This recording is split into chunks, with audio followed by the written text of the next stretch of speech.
Three numbers ended my career at the Federal Reserve: 44%, $2 trillion, and 67 minutes. In exactly 67 minutes, I destroyed the most powerful financial institutions on earth.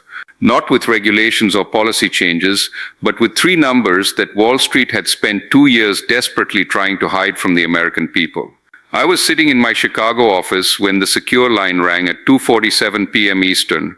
The voice on the other end was shaking. "Raghuram, they want you in Washington. Tonight, emergency session, and they want you to bring the analysis." The analysis, 2 years of work that I knew would end my relationship with every major bank in America. But here's what kept me awake for months before that call. I'd seen these exact patterns before, in Asia in 1997, in Europe in 2011. The signs were screaming at us, in a language only central bankers understand. Let me tell you what happened in those 67 minutes that changed everything.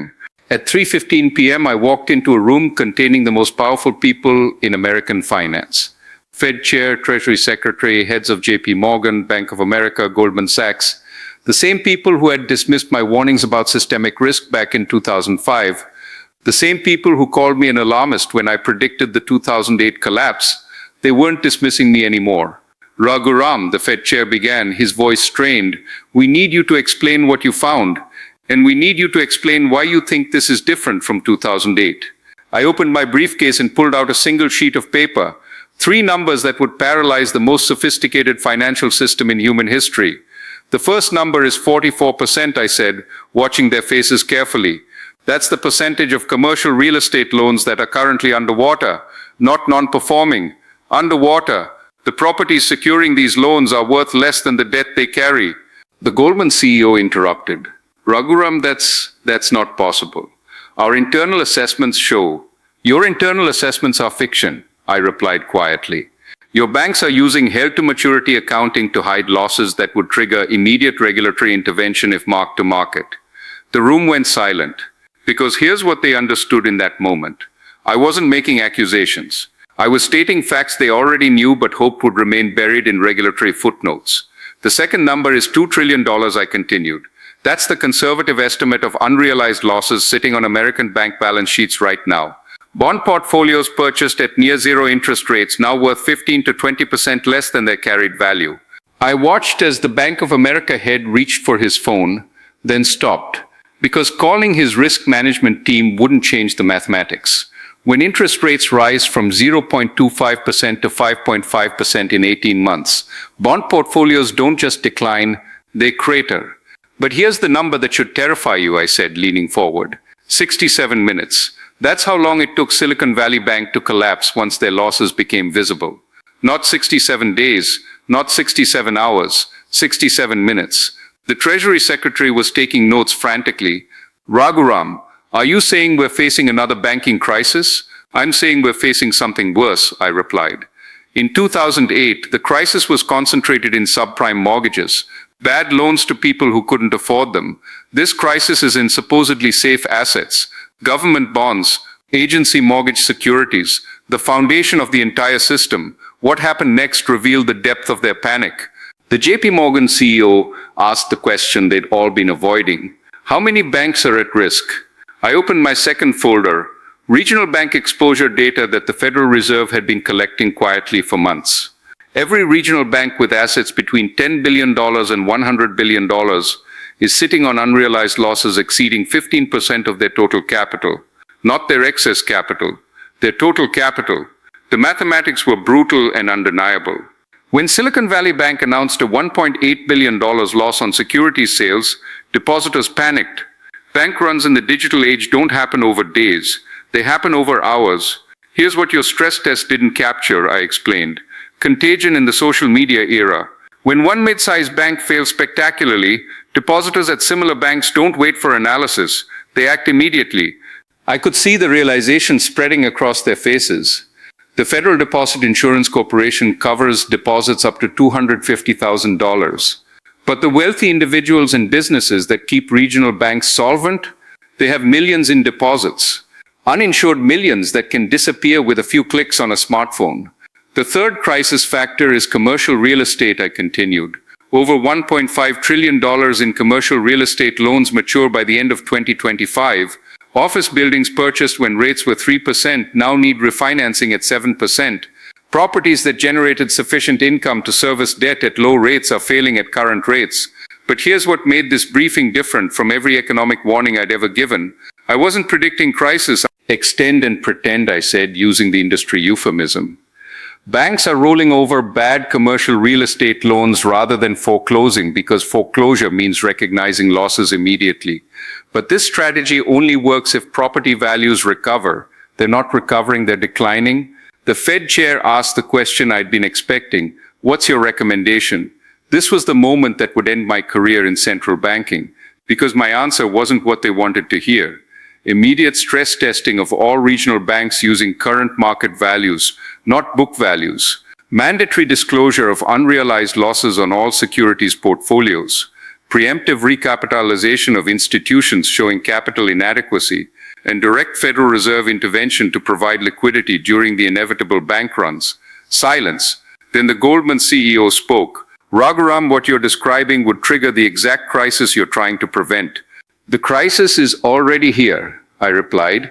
"You're just choosing not to see it, because visibility would make it worse. But hiding insolvency doesn't cure insolvency. It just makes the eventual reckoning more catastrophic." What followed was 23 minutes of the most intense financial policy debate I've ever witnessed.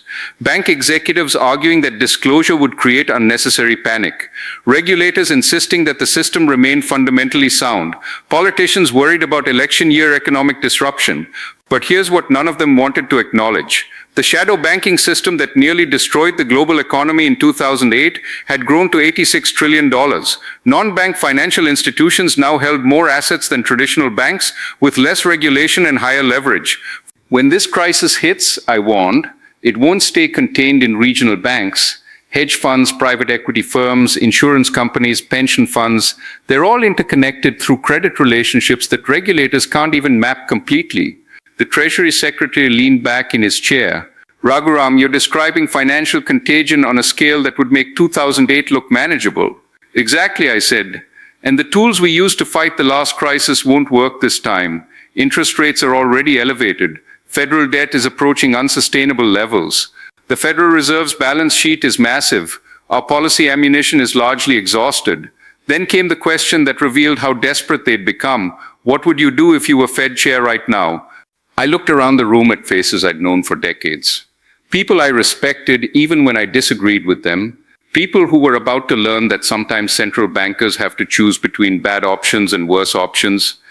"I would tell the American people the truth," I said quietly, "that our financial system is built on the assumption that interest rates would stay low forever. That assumption was wrong. The adjustment will be painful. But pretending it's not happening makes the eventual correction catastrophic." The meeting ended with handshakes and promises to consider the analysis carefully, but I knew what would happen. The truth would be buried in technical reports. The warnings would be ignored until reality forced acknowledgement. 3 months later, I resigned from all Federal Reserve consulting roles, not because I was angry, but because I couldn't be part of a system that prioritized short-term stability over long-term solvency. Wall Street celebrated my departure, regional bank stocks rallied, financial media reported that alarmist voices were being marginalized in favor of pragmatic leadership. But the numbers don't lie even when institutions do. The $2 trillion in hidden losses didn't disappear because I stopped talking about them. The 44% of underwater commercial real estate loans didn't become profitable because my warnings were ignored. And the 67-minute collapse timeline, that's not a prediction. It's a mathematical certainty once depositor confidence breaks. 6 weeks after my resignation, Zions Bank announced unexpected losses and watched their stock price plunge 13% in a single day. 2 weeks later, Western Alliance disclosed litigation against fraudulent borrowers and lost 11% of their market value overnight. The pattern is accelerating. Each disclosure, each unexpected loss, each moment of truth brings us closer to the moment when pretending becomes impossible. I've spent 40 years studying financial systems across continents, from the Asian crisis to the European debt disaster, from the dot-com implosion to the Great Recession. What's coming isn't just another cyclical downturn. It's the logical consequence of building a financial system on the fantasy that risk had been eliminated rather than hidden. The 67 minutes that broke my career may well become the 67 minutes that break the American banking system. The only question is whether anyone will be brave enough to tell the truth before mathematics forces the reckoning. Those three numbers, 44%, $2 trillion, 67 minutes, aren't going away. They're growing larger, more dangerous, more inevitable with each passing day. Wall Street wanted me silenced. They succeeded. But silence doesn't change mathematics, and mathematics always wins. What I didn't tell them in that room was the fourth number. The one that keeps me awake at night even now, months after walking away from the Federal Reserve System I'd served for decades. $86 trillion. That's the size of the shadow banking system that operates parallel to traditional banks. Hedge funds, private equity firms, money market funds, special purpose entities, institutions that look like banks, act like banks, lend like banks, but aren't regulated like banks. Here's why this number terrifies me more than the others. When Silicon Valley Bank collapsed in 67 minutes, it triggered a cascade that nearly brought down Credit Suisse within days. Not because Credit Suisse had direct exposure to SVB, but because market psychology connected dots that regulators hadn't even mapped. In my final analysis, the one they buried so deep that congressional investigators will never find it, I calculated the interconnections between traditional banks and shadow banks. JP Morgan Chase alone has extended over $400 billion in credit commitments to non-bank financial institutions. Some major banks have shadow banking exposures that exceed their entire Tier 1 capital. The night before my resignation, I received a call from a contact at the Bank for International Settlements in Basel. Raghuram, he said, we're seeing the same patterns in London, Frankfurt, Tokyo. This isn't just an American problem anymore. European banks are sitting on their own unrealized bond losses. German regional banks, already weakened by negative interest rate policies, are facing commercial real estate exposure that mirrors the American crisis. Italian banks, still recovering from their sovereign debt crisis, are discovering that their government bond portfolios have become liability traps. But here's what's different about this crisis, and why my 67-minute warning was actually conservative. Digital bank runs don't respect national borders anymore. When depositors panic in New York, they can trigger withdrawals in London within minutes. Social media doesn't just spread fear locally, it globalizes panic instantaneously. I've been monitoring banking stress indicators across developed economies since my resignation. The signs are unmistakable. Japanese regional banks are quietly selling US Treasury holdings.